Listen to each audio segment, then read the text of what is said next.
Welcome everybody to everything you ever wanted to know about film school, a conversation with film students. My name is Alex Johnston. I'm a filmmaker and scholar. I teach film production at Seattle University, and I'm going to be moderating today's panel, which I'm super excited about. We have a really good conversation.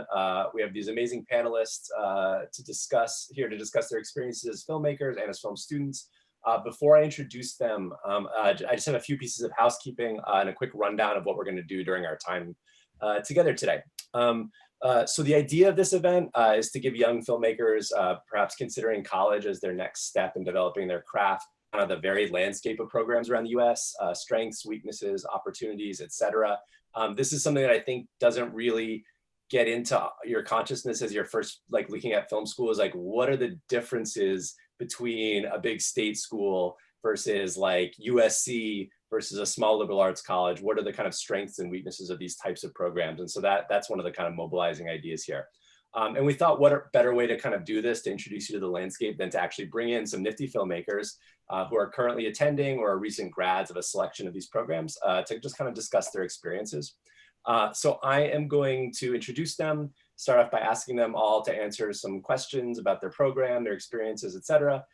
And then depending on how we are with attendance and questions and whatnot, we'll use some time at the end for an open Q&A in which you can all ask them about whatever questions you might have about their experiences in programs, but also the one which might be, those of you who are watching this might be the thing that's keeping you up at night, which is the application process, something that I'm sure you're all feeling a little nervous about. So perhaps our panelists can give you some insight on that process for them. To that end, you should see the Q&A tab at the bottom right of the screen for Zoom. Probably most of you are all old hands at this by now. You do not need to wait until the Q&A section to ask a question, just get it in there. And Matt, who is my Sue moderator today, who is down there hiding his image, will monitor those questions. Okay, so let's introduce our illustrious panelists. As I introduce you, give our audience a wave, and then once we get to questions, you can speak at that point. So I just wanted to get you all introduced first. Our first panelist is Ward Kamel. Ward is a Syrian-born New York City-based filmmaker. He strives to depict underrepresented characters in grounded and relatable narratives. He's currently in pre-production on a short film, Spring in America, which he's gonna direct, and a recent short he produced, which you didn't say the title of it in your bio list for the Student Academy Awards. What was it? It was called Aziz. Aziz, okay, wonderful. Next up, we have Neal Mulani, a Boston-born, LA-based writer-director who has a proclivity for autobiographical narratives about the queer experience. Neal's worked for a range of companies such as Cinetic Media, Lionsgate, Plan B. His first short, Fish Tank, premiered in competition at IFF Boston, then had an international festival run. His most recent short, From the Top, had its world premiere this summer at Palm Springs International Short Fest. Next up, McKinleigh Lair. McKinleigh is a documentary filmmaker from Oklahoma who works primarily in the observational style. She's assisted on productions for the New York Times, Cartemquin, Go Cartemquin. She has done pre-screens for POV, also for Camden International Film Festival, Go Camden, love that festival, great festival. She's the Oklahoma storyteller for PBS American Portrait, 2020 Southern Exposure Film Fellow, pardon me. Her documentaries have been programmed by PBS and NFFTY. She have received nominations for the 2020 College Television Award, 2015 Heartland Emmy, and she's currently developing a new documentary following an OKC tennis program that supports underserved youth. We're getting there, y'all. Next up, William Stead, who's a filmmaker from York, England, currently living in Florida, where he attended school. Will's focuses on historical fiction, chronicling the outcasts of society, specifically with a focus on LGBT communities. Next up, Davi Peña. Davi is a Puerto Rican American director with a passion for telling intimate stories with a wide scope. Aside from being a director, he's also a freelance cinematographer, shooting music videos, branded content, and a variety of narrative shorts. And we're almost there. Our final panelist today is Laura Holliday. Laura is a writer, director, actor, and musician from West Virginia, which we talked about over dinner at last year's NFFTY. It was fascinating. She's now based in Los Angeles. NFFTY fangirl, has attended the festival every year since 2012 as a filmmaker, then a speaker. In 2017, she was chosen as a Sundance Ignite Fellow for her short film Persephone Goes Home, which screened at NFFTY 2016. She studied and performed comedy at UCBLA, Second City Hollywood, and she's made a number of videos for Funny or Die, the website. You can also watch her 3-episode sketch series, Brief and Futile Love Stories, on Comedy Central Digital. She's passionate about telling interpersonal human stories and making content for and about young people. Phew. So I know they can't see it or hear it, but they can feel it in their hearts. So let's give our panelists a warm round of applause to welcome them. It's happening in the world, in the ether. So you may note that I didn't actually mention where our panelists attend or attended film school. And so I thought we could kind of start there. Many of them have adjusted their titles, but I'd love to have each of you tell us as a kind of starting point, where you attend or attended school, what kind of program it is, in the sense that I was describing earlier. And then let's start on a positive note. Maybe something that you've appreciated about the program or did appreciate the program, or some ways in which you felt like it helped you grow. And that can be on like a creative level as an artist, it could be technical, it could also be about kind of professional development, access, that kind of thing. I thought we could do these questions for all of you kind of popcorn style, which is to say I could pick somebody and then somebody could pick the next person to talk. Does that sound like a plan? So why don't we start with Laura, and then Laura, you can pass it off to somebody else if you're ready to go first. I'm so ready. I figured. Okay. So just where I went and something positive. Great. Yeah, sure. So I went to Art Center College of Design, which is a small design college in Pasadena. So it's in LA, like right outside of LA. And it's actually like very different than what I thought I would do for college. I've been looking at bigger schools and schools that had more of an academic focus as well, but I ended up taking some time off before I went to college. I did a gap year and got really into studying comedy, and my gap year was in LA. So I was looking for a program that was based in LA and allowed for a lot of practical experience. And I would say the strength of Art Center and what I liked most about it was how much you get to shoot, and the fact that you get to shoot right away. It's not like a thesis program in their undergrad where like certain people are picked to make films or apply to make films. Like you shoot constantly from the get-go, which is what I really liked about it. And it's also a very small program, so you get pretty tight-knit with people. So yeah. Let's go to Ward. So yeah, I went to NYU. I just graduated like this May, so pretty recent, a virtual graduation. I think something positive from the program was I really liked, I feel like a lot of film schools have this, but I liked that it wasn't as strict to decide sort of immediately what you want to do in film and TV production.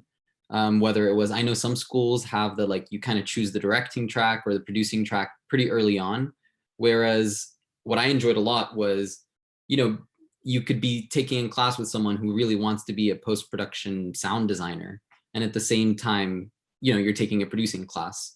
And I think that ended up giving me a lot of good skills that I maybe would have passed on if I had to choose exactly what I wanted to do and stick to that track. So that's something that I really liked about Tisch. Yeah.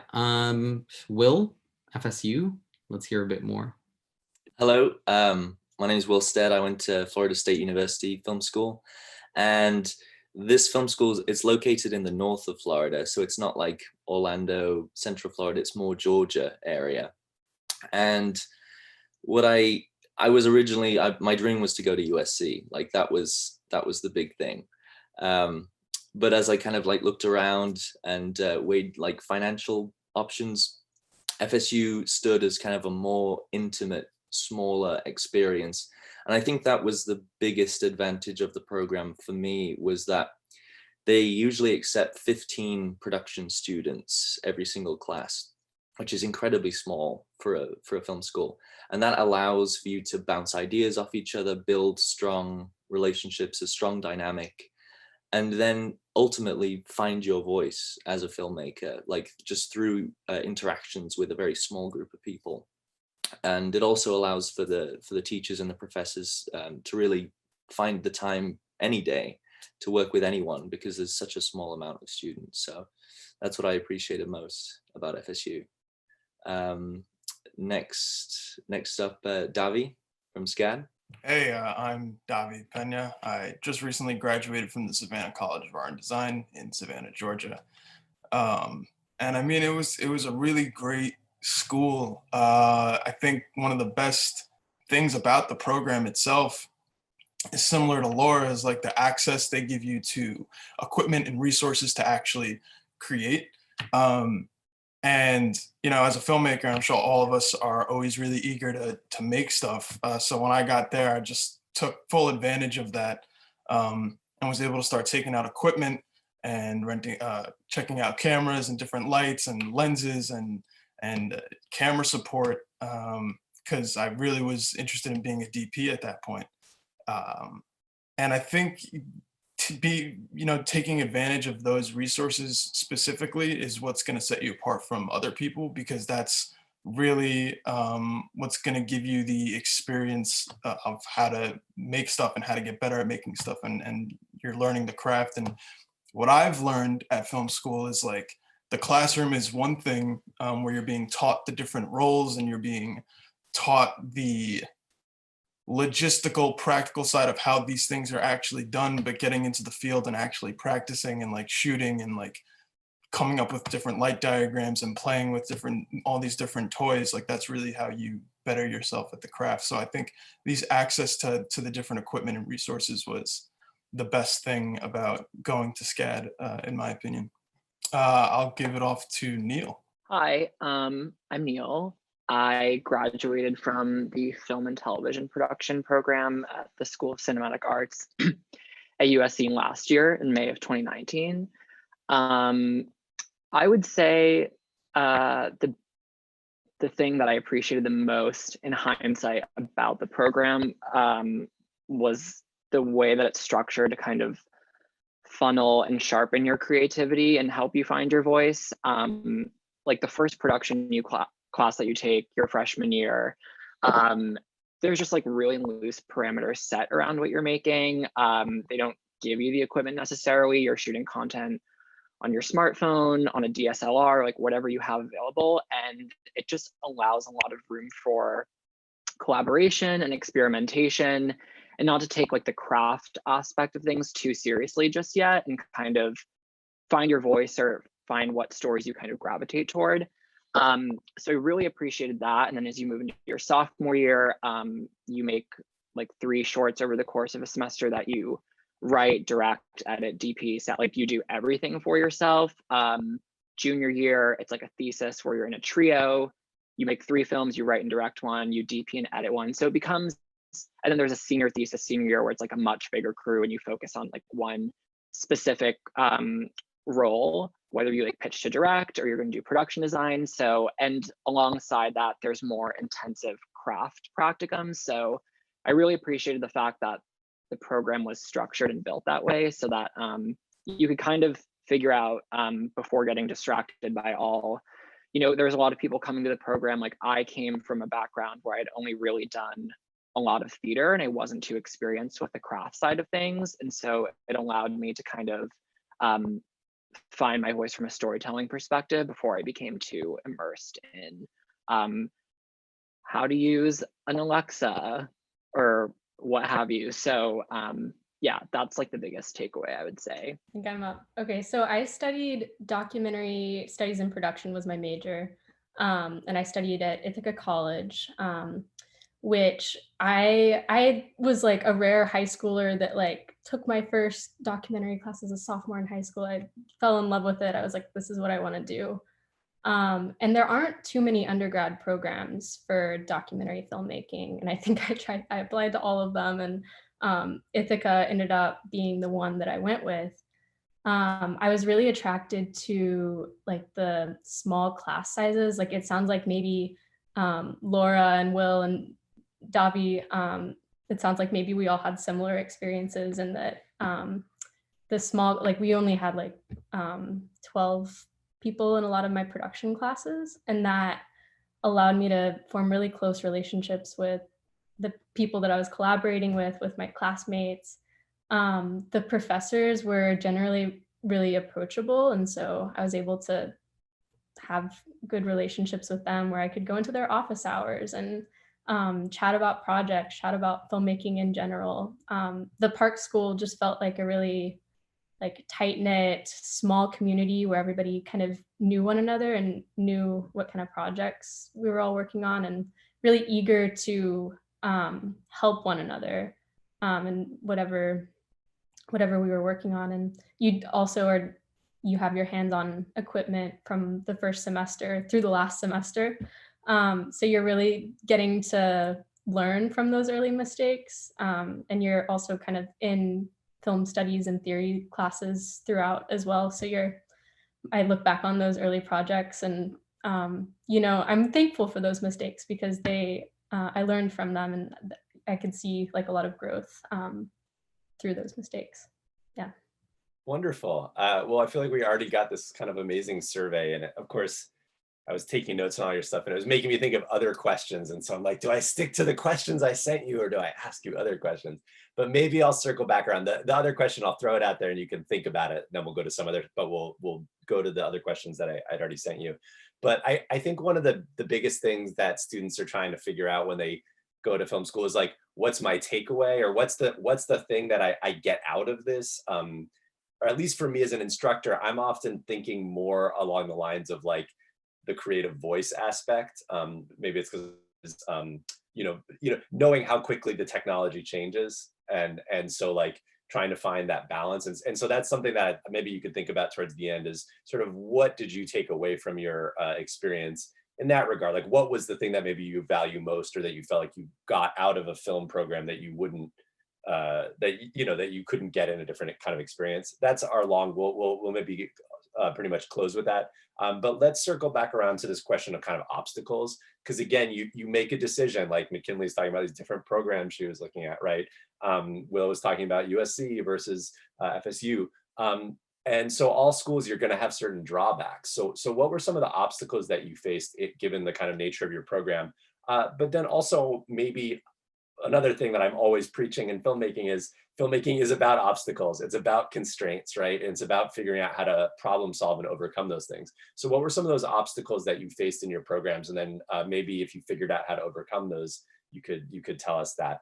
Let's mix it up. Not to put anybody on the spot, but I don't know, Neal, would you be willing to start us off? Sure. Okay, thank you. Yeah.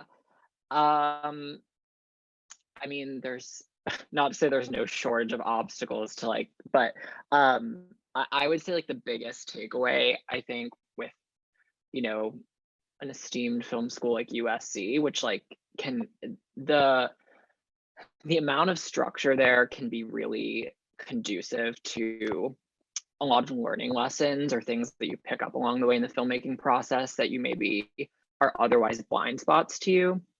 But I felt toward the end of the program, this is just like a personal take, so take it with a grain of salt, but that it was very bureaucratic and sometimes to the point of being overbearing, where the faculty oversight was a little bit too much, and I felt like stifled some of the projects that went through like the senior thesis process, for example. Like I went into pitch one, and to be completely frankly, like I pitched to direct a senior thesis, and it was a very demoralizing process. Like the Q&A process after was very much like, how are you going to work within these constraints?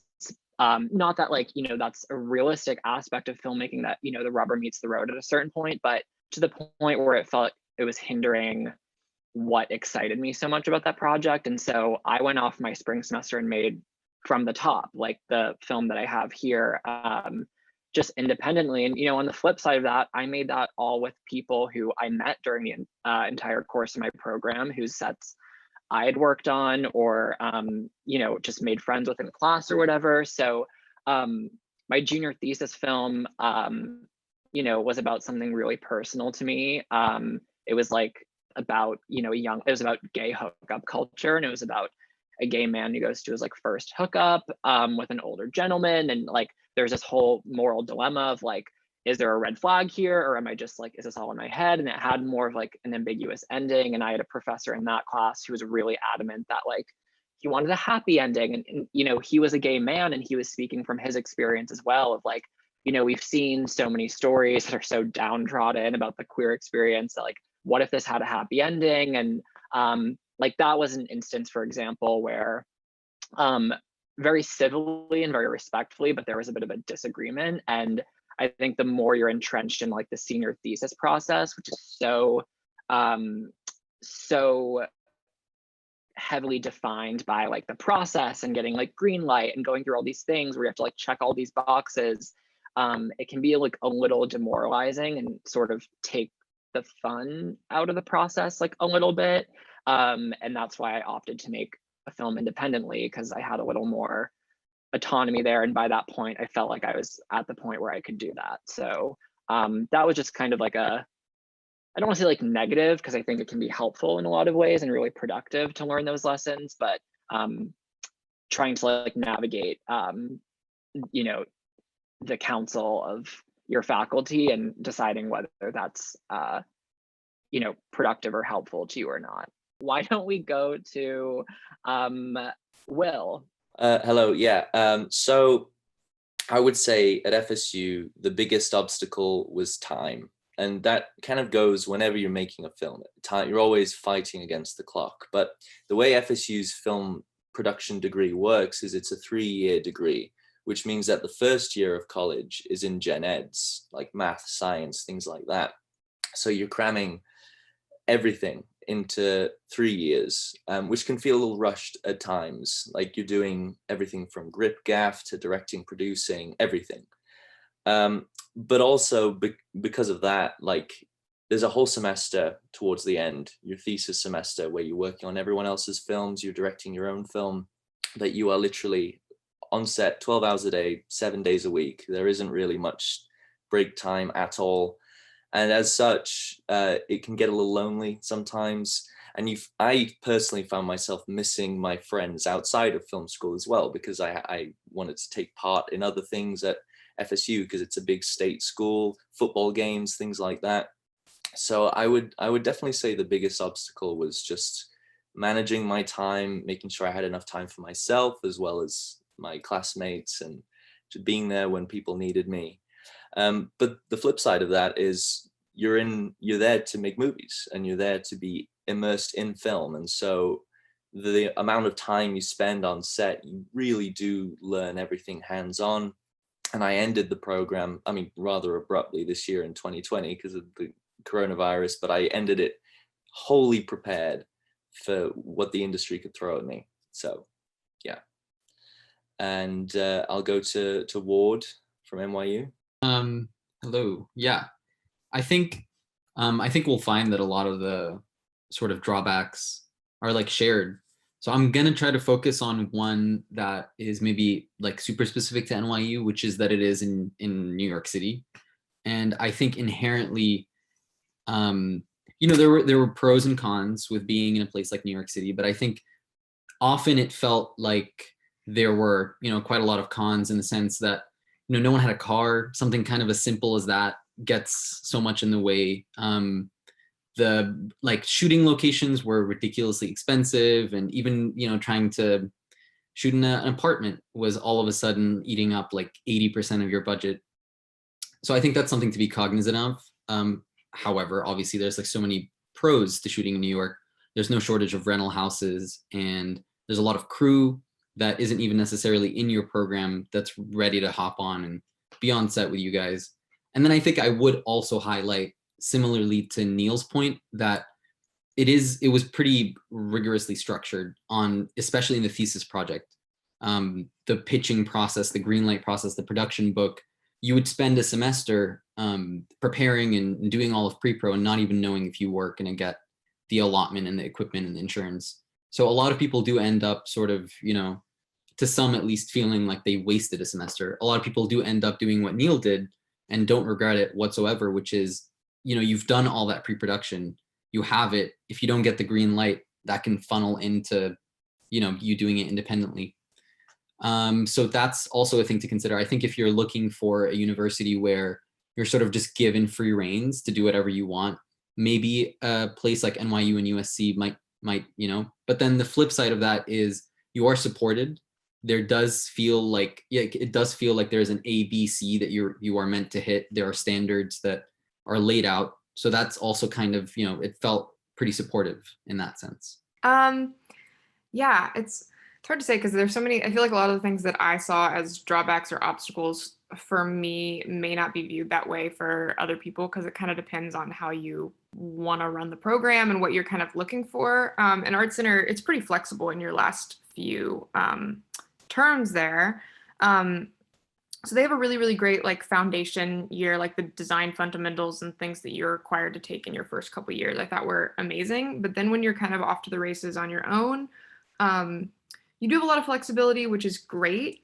But since it's a design school, I think once you kind of get into the more advanced classes, aside from just trying to make work, they're a lot stronger in editing and cinematography, and then some of the more visual aspects of directing than they are with screenwriting, which I think they've changed that a little since I've graduated. They apparently have a new great TV writing teacher, but I was kind of disappointed in some of the writing classes that I took. Like I was able to leave with like so much stuff that I felt great about that I had shot that was like short form. And a lot of people in their second couple years really focus on commercials or music videos. Like people kind of tend to go that direction coming out of this school. But they do have screenwriting classes set up, but I felt like they were just quite focused on like a Hollywood kind of writing style, which is fine if that's what you want. But I kind of was looking for more, more chances to explore my own screenwriting process and just kind of more nurturing screenwriting classes in the feature space. So that is kind of a weak point with Art Center, which for me was actually kind of good because I came in a much stronger writer and actor than I was with visual things, which is part of why I picked it. It was a chance to like throw myself into the waters of what I was least good at. So you can compensate elsewhere. But I would say if you're looking for a really strong screenwriting program, that's, maybe a design school. They're probably a little weaker. I don't know about SCAD. Maybe you could touch on that too, Davi. Maybe it's better there. Yeah, I don't think it is, to be honest. It's also a design school, so like everything at Savannah College of Art and Design is like very craft based, and there's a really strong emphasis on like they like to pump out a lot of DPs. There's a lot of people that want a DP that they kind of just pump out. I'd say an obstacle and a weakness of SCAD in particular is there's no really vetting process to getting into the school. When I was applying, for the high school students that are listening to this, definitely, focus on that GPA, because my GPA was pretty low. It was like a little over like a 2.0 or something. So I didn't have too many options, but SCAD took me. I went there and they like to accept everybody. So what you get is a really overly inflated class of people that love movies, but don't necessarily love making movies. And it's two totally different things. And then there's only a limited amount of resources. So where the pro is like, yes, you have access to all this different equipment. There's also like a surplus of people wanting that equipment, and there's not enough people that actually need it to do their projects sometimes. So more often than not, you'll have upperclassmen that need to shoot these projects, and there might be some sophomores that have more access to it because they just checked it out before you did. So sometimes you need to figure out, okay, well, how do I tell this story without having these toys? And like, that's the most important part, because you don't need all these toys to tell your story if you know what your story is. You have a lot of filmmakers at my school in particular that get all caught up in the gear. I guess people call them gearheads, and they're just so focused on like, I need this light, I need this sort of camera, I need this lens, I need yada, yada, yada. And that stuff, that's important. It's definitely important, the tools that you need to tell your story, but it's not the end all be all. You need to focus on what your story really needs. And sometimes those limitations can breathe life into your films. So I guess it's like, there's a pro and a con to like the resources there being so readily available, and then them also like being taken up at inconvenient points of time. But yeah, McKinleigh, how is it at Ithaca? Yeah, so I felt like I had so my major was interdisciplinary. So because I was majoring in documentary, I was taking classes in journalism and cinema and television, radio. So I got like a really good breadth of like topics that were covered. But out of that, I felt like I could analyze a film. I knew how to operate a camera. I knew like the basics of a lot of things. But when I graduated, I was like, oh, what next? I didn't, the documentary filmmakers that I looked up to that were alumni of the program were all freelancing, but I didn't know like how to freelance. Like I didn't know how to become an independent filmmaker and how to like make money and make a living. Like I thought I came out of graduation with a lot of questions about like, okay, do I do a fellowship? Do I do an internship? Do I try to join a production company? There wasn't a whole lot of instruction on like what to do after you leave the doors of Ithaca College. But I think that Ithaca did have a really strong alumni network, and they encourage their students to reach out to alumni. And so I've really gotten like through people like Crystal Caiza, who was 4 years older than me, Maya Cueva, Leah Gallant, who spoke on some panels earlier. I've really like looked up to them for like all of my education. Even like I went to the same high school as Crystal. So she's been a role model of mine for a while. And so really being able to like identify the people that are doing things that I admire and then like reaching out to them. And that was kind of something that I had to be more self-guided in doing. It wasn't like the college was writing us like a little like to-do list of like, okay, here's how to like actually turn this education into a career. So I think that if you are like somebody who takes initiative and who is gonna like do the research about the industry that you're trying to become a part of, then the combination of resources at Ithaca College are really helpful.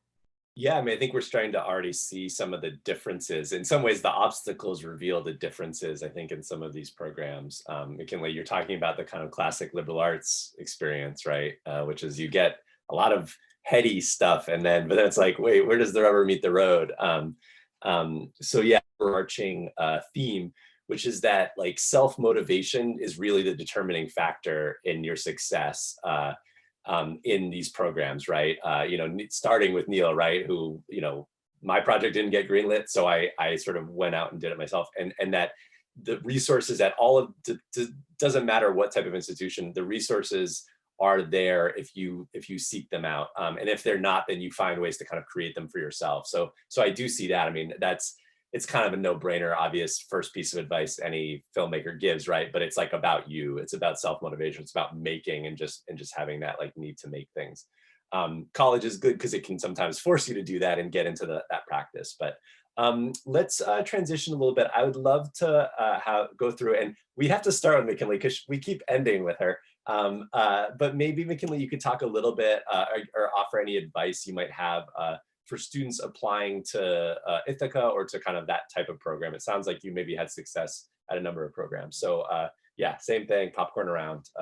Tell us your application stories. Well, yeah, so like I said, I applied to, because I wanted to do documentary, I applied to and I got into Chapman and Emerson as well. The reason why I went with Ithaca, to be totally honest, was because I got like a full scholarship there, and that made my decision for me. And I honestly probably wouldn't have even gone to Chapman or Emerson just because I didn't want to go into debt.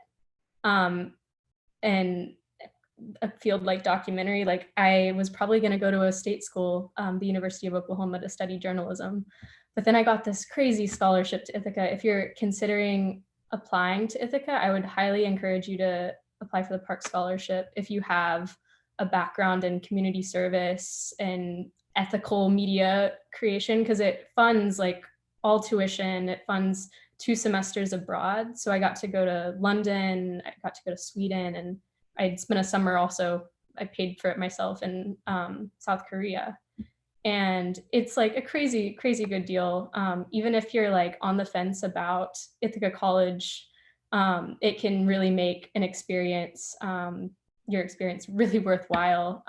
And being in a, and maybe this goes true for whatever program you apply to, if you can find like a community, like my scholarship was, it was really focused on honing this community of about 40, 50 students, like 10 to 12 per year. And through that community, I was able to meet a lot of people that became my best friends, people who became my collaborators, people that I looked up to, people that I was able to mentor. And it was just, I think that was one of the highlights of my college experience. And so I would, recommend trying to seek that out wherever you're applying.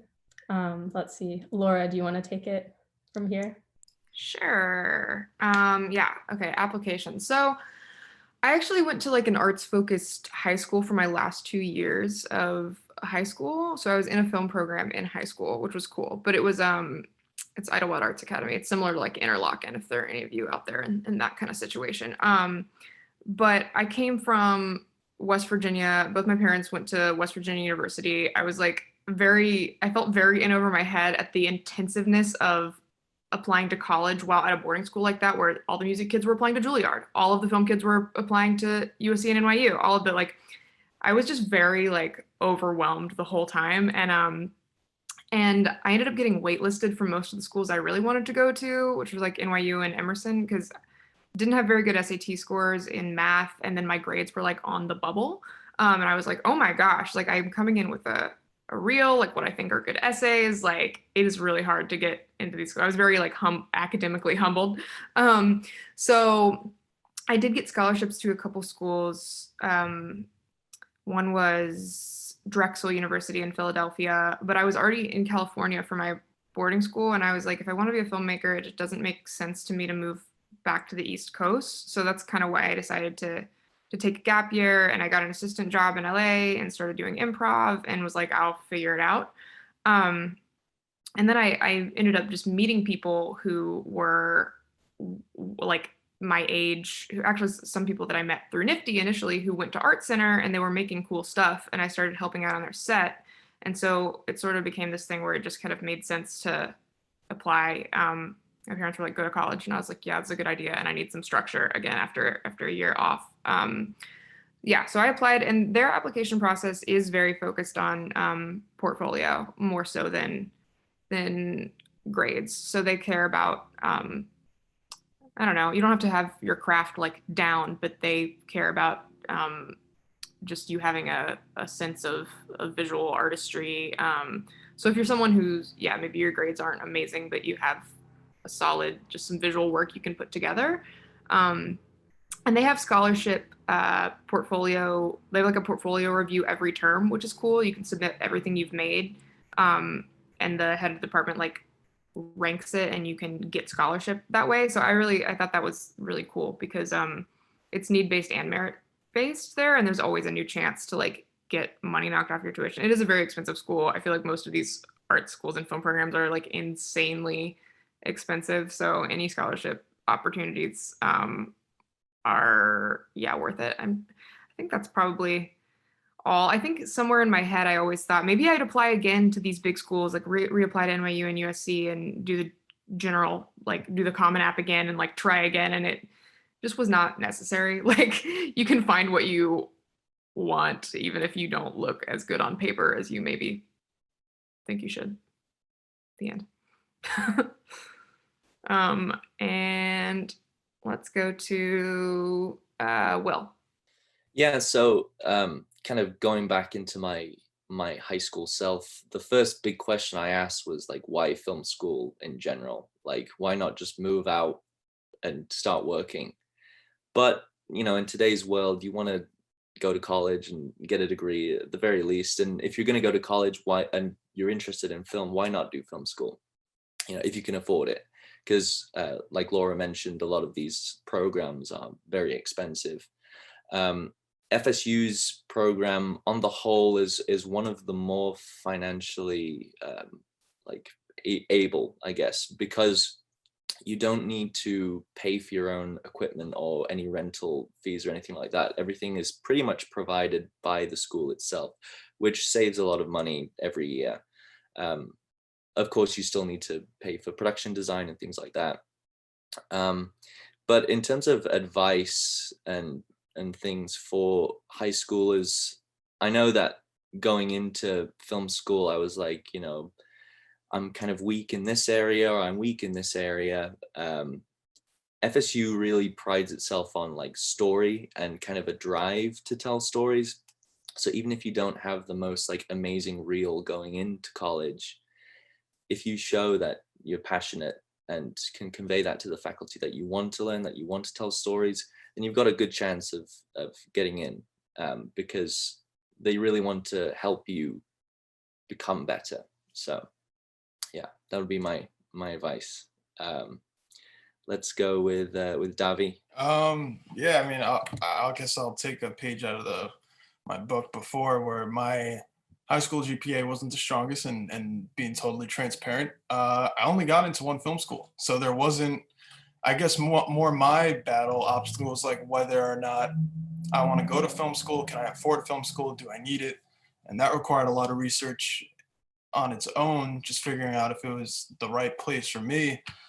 I think that something that got me into SCAD in particular, because I had applied to USC, of course, NYU, Chapman, Loyola Marymount. Like I applied to so many places. I don't know how I got into SCAD. I still really can't answer that, because they say that they're not portfolio based. But I know I didn't get in because of my grades. So I'm assuming that it was because of my portfolio. And I ended up getting a scholarship too, which definitely helps. But I think an obstacle before even entering the application process as a high school student is like really sitting down and taking the time to think, do I need to go to film school, or do I want to go to film school? And if you're one of those people that's thinking like, I like movies, but I don't know if I like making movies, then film school might be a good place to test your waters a little bit. Actually, no, I'm gonna backtrack. Don't go to film school if you think you like making movies. If you like movies and want to learn or try making a movie, just do that on your own. And then if you like that experience, then go to film school. Because I feel like a lot of peers and friends of mine that I met at SCAD during the first 2 years, who ended up unfortunately dropping out, they dropped out because they thought, I love watching movies all day, I'm gonna love making them. And the making side of a film is so different than just sitting there and watching a movie. Obviously, if you love watching movies, go be a film critic and go study some cinema studies or whatever. But when it comes down to the actual making of it, it's a totally different process that involves a whole nother variety of skill sets. So I guess like, you know, just sitting down and thinking a lot and doing your research and due diligence before applying anywhere, and going out and making a film while you're in high school, so you have that kind of experience of what it's like to make something and have it be yours. I guess we can hop over to Neal. Yeah, I agree with like a lot of what everyone's throwing out there. My perspective, I feel like, is sort of like the flip side of, I think I was like a very good applicant on paper about like, if we're looking at like halfway through high school, and then I had this reckoning of like the town that I grew up in had like a really established theater program. So I did a lot of like writing, producing, and directing theater. And then I was just like, fuck, like I was like, I know I want to go to film school, but I don't really, like, again, I keep circling back to how inept I was from a craft perspective, but like I was like, I need to really think about this, or kind of like bolster my portfolio or whatever it is. And because obviously the application process for USC required making a short film. And so I started like the film club halfway through high school, which was like kind of like a half-baked effort, but like I met like a lot of people who like shared that interest. And then I would echo the question that I think Will and Davi have thrown out, which is like really sitting down and thinking about like, because at that point in time, I was like, you know, if you go on YouTube and you search like USC accepted like short film, you're like, oh my God, it's this like beautifully shot, like super cinematic, like someone who like knows their way around a camera. And I was like, the odds are so stacked against me. Like don't compare where you can't compete. And so I was like, okay, my only real shot in the dark here is if I just sit down, because like story and character has always been like, I was like, okay, that's like at least maybe what I know.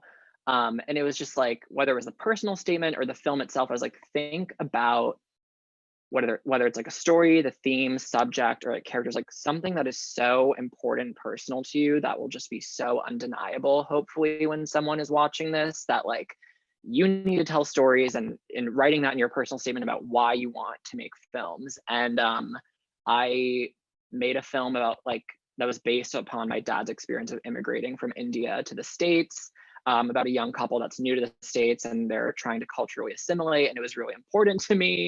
And I had spent a lot of time thinking about it, and my personal statement and everything. And I ended up getting in, and then like early to USC, and then going up for a pretty substantive scholarship, which, you know, made that possible. And in the interview, like they were asking me questions like about all of that. And I attribute that scholarship in large part to like really having like that, having thought about that intention and like what went behind it. So if there's anyone out here watching who's like, what do I do with the camera? Like I want to make films, but I'm not super like adept in that area of things, like that's okay. Like as long as the intention is there and it's really wholehearted, and you are really sure of it and you spend time thinking about it, like there are ways for that to come through. So I will popcorn now to Ward because he's the only, and I did not forget this time. So yeah, like so much is shared. I think for NYU, at least, the application process, a couple of things to say is it's pretty international student friendly. So that is always a thing. That was a big part for me because they don't require the SATs. Whereas like I think most other schools do, which was great because the SATs are not like an international standard. And the scholarship was a big part of it for me, for NYU as well. But I think with NYU, their scholarship is very much merit-based. And similarly to what Neal was saying, in high school, I was the kind of more, academic student. I didn't really have a strong portfolio, I think. But because of NYU's the program is so sort of diverse that a lot of people end up basically just writing, your portfolio can be strong because of your writing. It doesn't need to be a short film. It could be a really good script. I know a lot of kids, like classmates that got in with a scholarship that didn't even submit a single video. It was all screenplays. Some of them submitted storyboards. That was kind of nice to hear. And I think they're pretty merit-based though. So if you feel like you are a very strong applicant on paper in terms of your, the numbers, the grades, the SAT scores, all of that, and or if you're an international student, I think the application process will be kind of smooth. But if it's very portfolio heavy, like Davi's experience, then maybe weigh that when you're considering how to structure your application. Thank you. These are amazing answers. Again, just to kind of sum up some themes and a couple of things before, because we're kind of getting towards wrap up time. I'm not so Pollyannish as to think that it's all a meritocracy, right? Having said that, what I hear again and again from you all is that if you have this commitment or this desire, and I see it on the other side, is those students who maybe don't have the skills, but you can see it in there, right? You can see that desire and that story that they need to tell, or that idea that they need to kind of grapple with. And so, I want to sort of reemphasize that as a theme that I've seen emerging from what you're all talking about. No, it's not. Again, merit is a tricky thing, but that it does seem like there is some element of that. I think that because at most of these programs, there's faculty who, in good faith, want to lift you up, right? I'm also hearing themes about cohorts. That was a little bit farther back, but that being a significant part of your experience and an important part, and I think that's very true. Is it's the contacts, it's the friendships, it's the colleagues that you meet in film school that you're gonna, in theory, spend the next 20, 30 years working with, right? So we're sort of kind of cycling down time-wise. I'm wondering, there are people watching, believe it or not, but they are, maybe they are shy and not asking questions. Would you all feel comfortable putting your emails in the chat? If you're not, that's totally fine. If you are, I'll ask you to do that right now, and then folks can maybe reach out to you separately or follow-up questions. But I did want to end with sort of one more question, kind of leaving us off. So, well, not so much a question of, but first, if there's any last thing you want to say, either about your experience or just sort of any parting advice, really anything, it's sort of open floor. But then also what film you have playing this year at NFFTY, and when it's, I know, I was about to say when it's screening, I'm still in normal film festival mind, but maybe what program it's in, anything you want to do to kind of direct people to work you're doing right now. So let's start with Will. Yeah, I cede the floor. I just want to say, like, the closing words. Going to college right now is probably more daunting than it's ever been, because it's pretty virtual right now at a lot of schools. I can only trust that, you know, things will get better, and because film schools really operate in a very in-person, on-set environment. So if you feel like you need to take a break for now until everything gets more back to normal, maybe you should, because I know that some, especially FSU Film School, has struggled a little bit to deal with the COVID pandemic, but I'm sure a lot of schools have. So, but my film that's playing at NFFTY is my thesis film from FSU. So if you want to see an example of an FSU film, it's called All the Young Dudes, and it played in the Come As You Are block, I believe, sponsored by Seattle Pride. And essentially it's about glam rock in the 1970s, specifically a high schooler who's into glam in the 70s, who kind of wears makeup to school. He gets teased for it, but he finds someone else in the crowd that connects with him, and they kind of they jam and have a good time. So, but yeah, thank you for listening to me, and I will pass it off to Neal. Yeah. Closing words, I would really just say, I think Alex touched on this a little earlier, but like, self-determination is truly, like, maybe this belies the entire point of this panel, but like, if anyone watching this ended up at any one of these schools or any other given school that you're thinking of applying to that maybe doesn't even have a film program, like, yeah, there are pros, as like we've all spoken to pros and cons at each of our respective institutions. And like, I have so many friends, for example, who went to like Emerson or NYU or wherever, and like any given school, and like they moved out to LA or you know, found a way to like make their own stuff after the fact. So just as overwhelming as this whole process can be, just really take the time to know deep down inside, even though it's probably like not apparent right now, that like you will find a way to do what you want to do, and like don't get too distracted by the noise, because that's the most important thing. What you have to say and the stories you want to tell are important, and you'll find a way to do it. Like, you will. I'm like looking at the camera, you will. That aside, sorry, what are we? I like just got so into that. Like, what do you have at the festival this year? Spiel. The film I have at the festival this year is called From the Top, that I wrote, directed, produced, and acted in, which is about when I got mugged 3 years ago, which was so much fun. But it's kind of about like queer masculinity and how you move forward from an event like that, and find a way forward. And so that's screening in the Saturday night shorts block. Yeah, I'll pass it off to Laura.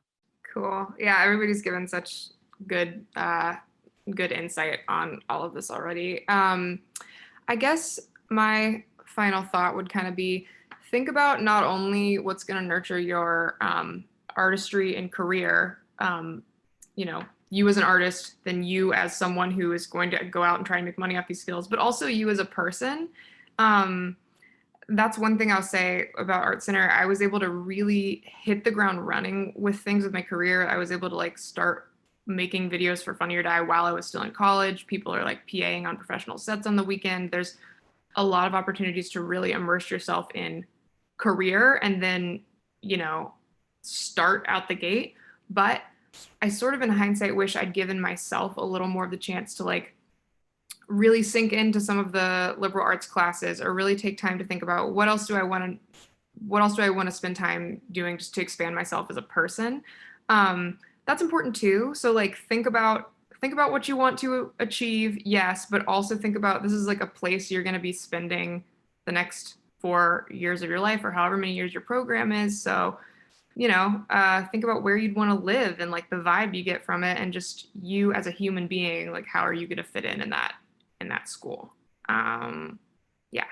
And I do not have a NFFTY film because I am old now. But I'm in pre-production right now for a narrative comedy podcast that I'm also acting in, and that's going to come out in January, and it's called Rural. So keep an eye out for that, or if you follow my social media, I'll post about all the things that I do. I think that this maybe goes in hand a little bit with what you just said, Laura, but it's really important to become educated in other fields that aren't necessarily just filmmaking. Like I found my minor, I minored in anthropology, and I found that there was a lot we learned about like ethnographic observation that then I can like kind of tie that back into like when I'm doing observational filmmaking style. And my study abroad experiences gave me experience navigating other cultures that I didn't necessarily get like from my film production or studies classes. So really like lean into the other opportunities for academic study that, maybe you just want to like take a art history class to explore that, or like try to find other passions that are outside of just film production, because then you can like draw from that education and those experiences, and that'll help you as you're like developing your voice and what kind of stories that you want to tell. If you're more educated about those experiences, then that'll only serve to help you, I think. And so my film that is playing at NFFTY this year is in the closing night. What do you stand for? And I think it's on Sunday, November 1st, that evening. And my film is called You Know the Drill. And it is about the mental health side of active shooter drills. And so I shot a lot of it back when I was a student at Ithaca College. I got to observe some active shooter drills that were like really physical. Like they were they were asking elementary school students to like dogpile on trainers, and they had like plastic guns, and they were like asking these kids these questions like, what would if there were an active shooter drill here, like or if there were a real active shooter here, do you have the responsibility to try to like fight back to protect yourself and your fellow classmates? So it's really trying to kind of investigate, like, is this really what's right for our kids? So yeah, Sunday, I think it's up on NFFTY's site starting October 30th through November 1st. Yeah, check it out. Davi, have you gone on this last one yet? Closing remarks.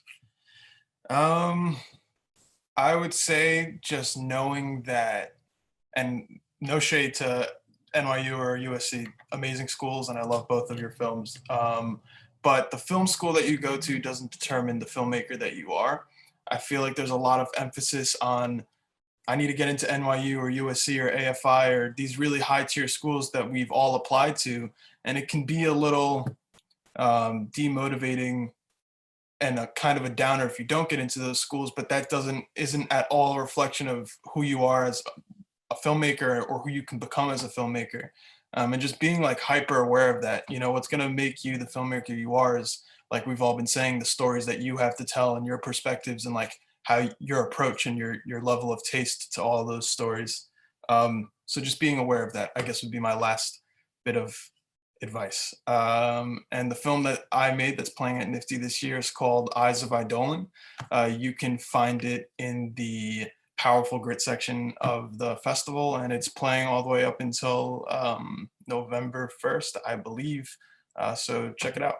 Yeah, I mean, I couldn't echo what everything's been said more enough. Like it's really like everything makes so much sense. If you feel like you have to take this year off, and delay it, then you do that. If you feel like, you know, you don't want to go to these big schools, you want to go to a small program, you do that. If you don't want to go to a school at all, I think the thing that I think all of us would agree that the number one thing that I got from film school was the people that I met. I think no one would disagree with that. The classes and the equipment, it's all great, but like-minded people is, you know, to me was the treasure. And you don't need to go to film school to that. Like so many of the people that I met here, I met because I was in New York City, or you might have met because you were in a, you know, in Atlanta. Like you could just show up somewhere, and some of my closest collaborators didn't go to film school, you know. Speaking to McKinleigh's point as well, like you could be a physics major and write like the best sci-fi script, and that is the way that you propel into the industry, you know. It doesn't have to be film school. So yeah, I agree with everything. My film is called The Mood in the United States Today. I think it's screening on Thursday, the centerpiece screening, I think. And yeah, you can, I think it's also on my website, so you can check it out there. Let's give our panelists a warm round of applause that they will not be able to hear. One last one. Thank you all so very much. Matt's signing in to give you a round of applause. This was absolutely amazing, but so lovely to meet all of you. And yeah, good luck with everything. Good luck.